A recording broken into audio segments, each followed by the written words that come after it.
Okay, this is a demonstration for how to access and navigate the Missing Pieces website. So first is you want to navigate to the main San Diego History Center.org website, which is san diegohistory.org. Main page pops up. You navigate all the way to the far right. You go to Research, and a drop-down menu appears. You go down to All in San Diego. Hover over it. You click on it. And the allin.sandiegohistory.org site loads. You can scroll down to see some of the different sub-projects that we have for All in San Diego. This is a growing repository. Additional projects will get added onto here. If you want to learn more about All in, all of that information is here. A little bit about the philosophy and the background of All in and how we do the work.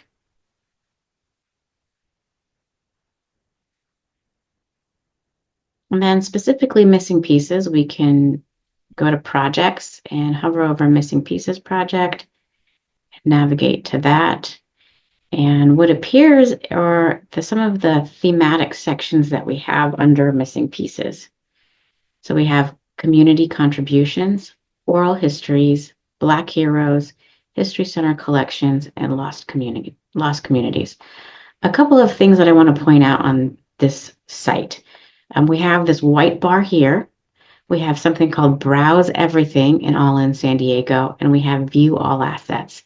Those all have the same function, essentially, that you can go and look at all of the assets that we have loaded in the system. It's going to search across the system, not just the Missing Pieces project. Another thing that I want to point out is this button here, Have a Story to Share, Contribute It Here. So this is if you have something that you'd like us to know about San Diego's Black history, you click on this button, it takes you to a Google form. And there's some very basic questions, the 5 W's we call them. You can answer any number of them or any one of them, and it will come to History Center staff member. And we will, it's basically just something to reach out to us with information, and we'll follow up with you to get some more information. So to go back to the site here, this white search bar is very useful and very powerful. So you can use this white search bar when you have a specific keyword, a specific term or name or proper noun that you want to search. It will search for that. The reason it does that is because every asset that has words in it, to the extent that we can, unless it's handwriting, what we've done is we've OCR'd it. OCR stands for optical character recognition. So that means it's full text searchable. So one of the things I wanted to show you first was History Center collections. So far, we only have 5 assets in here. This is one of those things that as we encounter more things in our collection, we have quite a bit, we will digitize them and make them available here. The first thing I wanted to click on was the Allen Light Sailor Protection Papers. These are from 1827, one of the most unique things that we have in our collection. I wanted to show you this because you can see the full resolution, right? You can even see the dimension of the paper that we have, the details of the signature, right?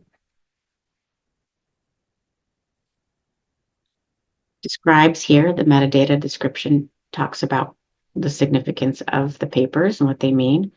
And there are 3 pages associated with this asset that happens to be the back of it. Okay, so we're going to return to list, see what else we have here. Here's a video that we have from Camp Lockett and Buffalo Soldiers from World War II era. This is a silent video.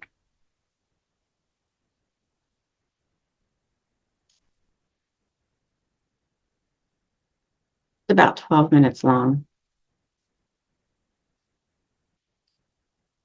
Got a lot of information on this one. I'm going to return to list.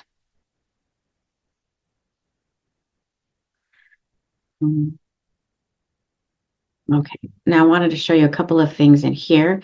these subject files, we have subject files African Americans 1 and African Americans number 2. These were binders that we had, folders we had in the reading room that were a big mix of different items that had been collected, clippings and things over the years. So we've completely digitized them with the help of some interns and made them available here. What's really neat is that because most of it is typed material, they are full text searchable. So this is the first page of that first batch. You can kind of zoom in. This happens to be about teachers. Right. It's 123 pages long, this particular asset. I'm going to keep thumbing through here. Okay. Now, a couple of things. I can find some names in here, and we'll test out the search capability.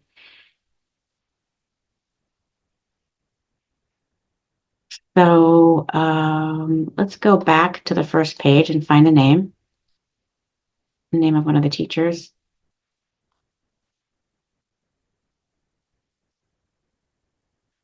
Let's go to something a little bit more unique. We're going to search the name Pendleton.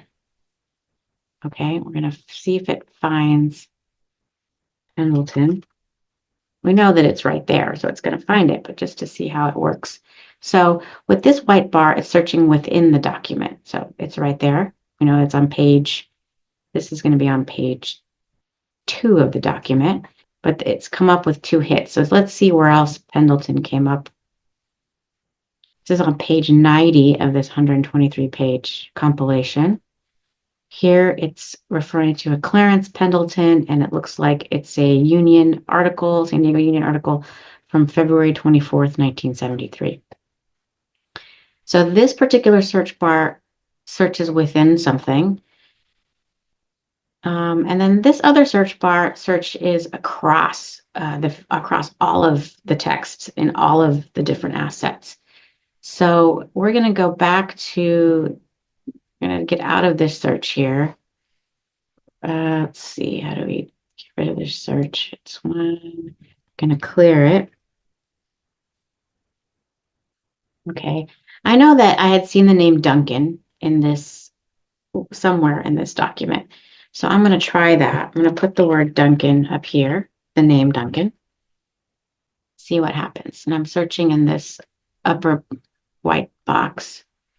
Okay, I searched the name Duncan and it came up with 4 different assets. Let's take a look. One of them is a flyer.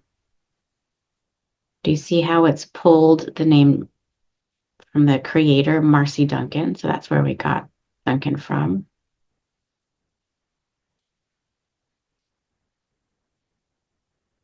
Okay.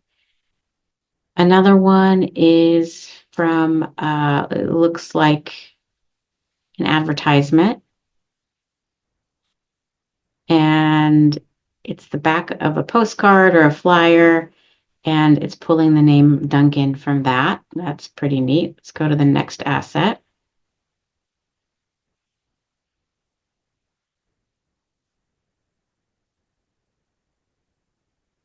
Here it's pulling it from something called the publication on page 4.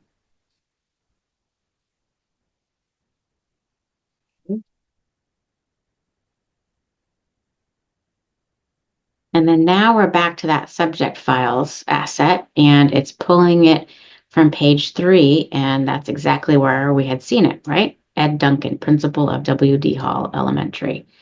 So every single word in here that is typed written is searchable within the system through this box. And that's only one asset.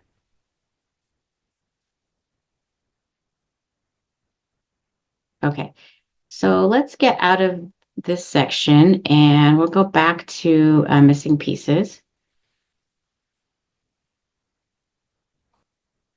We did a little look at History Center collections. I wanted to take a quick look at community contributions. There's 345 assets that have been submitted by the community thus far. Quite a range of things, a lot of written material, some physical items like awards, some videos,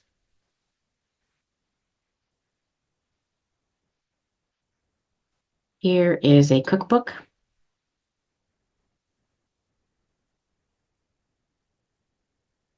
What's neat is, again, the ability to kind of zoom in, take a look. Right.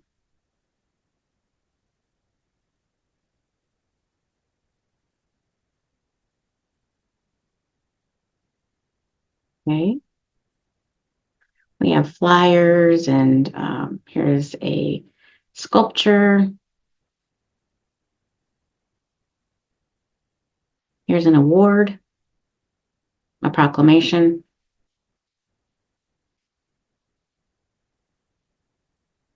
for D. Sanford. Kind of zoom in on that. So our model is that everything that is given to us for this project, it's on a temporary basis. We have paperwork that we provide that shows that it's on loan to us on a temporary basis. And then we digitize it, get as much information as we can from you, and then return it back to you. Okay, so another neat thing about this system is that you can also search by source. So I can click on any of these names,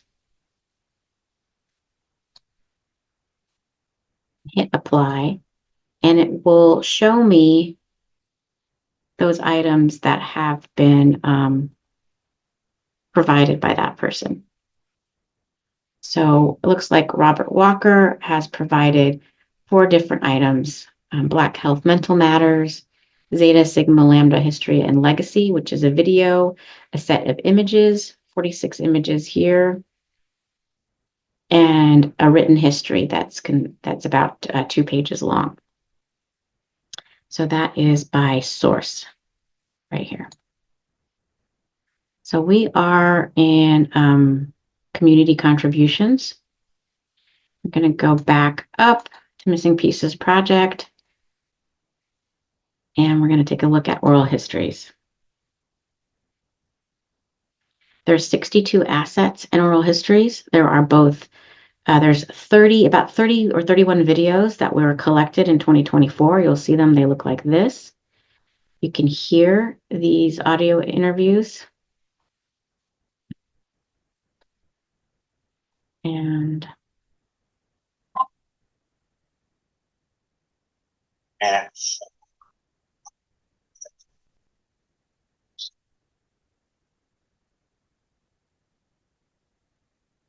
okay.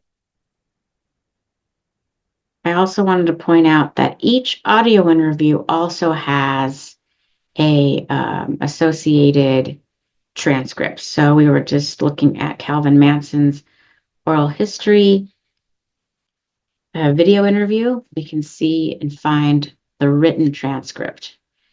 So some people prefer to watch a video. Some people like to see the transcript.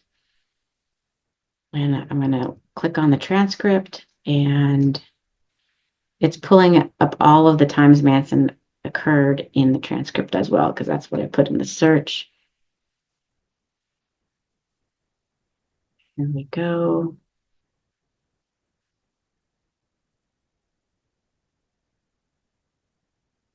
So that's the full transcript that went along with it.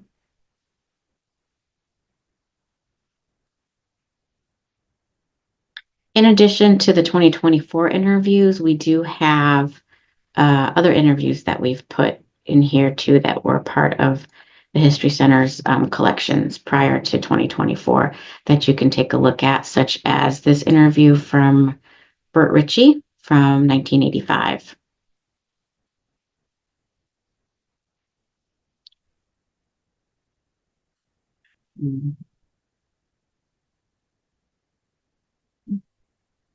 Bit of time to load.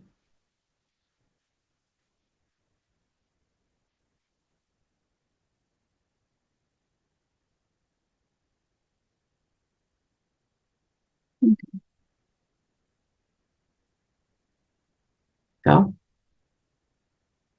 Okay, I wanted to show you one more feature, which is, like, say you're doing a research project and your research project is churches in San Diego. This is, again, how that topical or subject thematic search works across all things that we have. Just hit church at the top,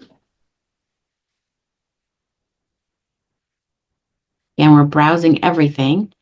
And there are 77 assets that have something to do or have the word church that appears somewhere in the metadata or within the asset itself. So we have a history of African American churches in San Diego. We have a video submitted by Dahan Blevins. We have an architectural drawing. Some of these thumbnails take a while to load because they are very, very big files. We have some of our hero profiles here as well. And so there's 7 pages of assets that have that word church in them somewhere. Some of our older oral histories, like from Silura Barron. I just think that's one of the neatest features of this particular website and this resource that we have. Okay, one more thing to show. If you go to other resources and then you go to Black History resources,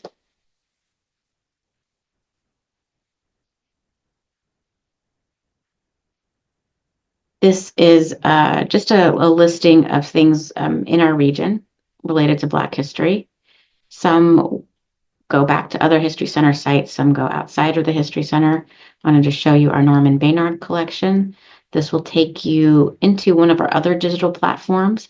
The Norman Baynard collection is something that we have received in the early 2000s from his son. Norman Baynard was a studio photographer, and we received basically his career of studio images documenting San Diego and San Diego's African American community. And everything that we've digitized, we only digitized a fraction of the collection of the negatives that we have, but everything that we've digitized is here available on this site. So some things we have a lot of information on or more information on, like we know this is Mickey's missiles. Other things we don't have as much information on. For instance, we have this image with a pastor from Bethel AME, but we don't have the name of that pastor. So if you have information about this individual, we'll be happy to have it and add it to the metadata. And then one other section in here are the portraits. These are really fun to look at. Whole range of portraits, some in color, some in black and white, some showing their people's profession, family, wedding, other significant events. These are really quite a snapshot of people in their lives. So wonderful to look at. And again, if you have information to share about any of these, we'd be happy to have it as well. So I wanted to end up back here and end up right back to the All-In site, and reminder that you can navigate to this site through the main San Diego History Center website.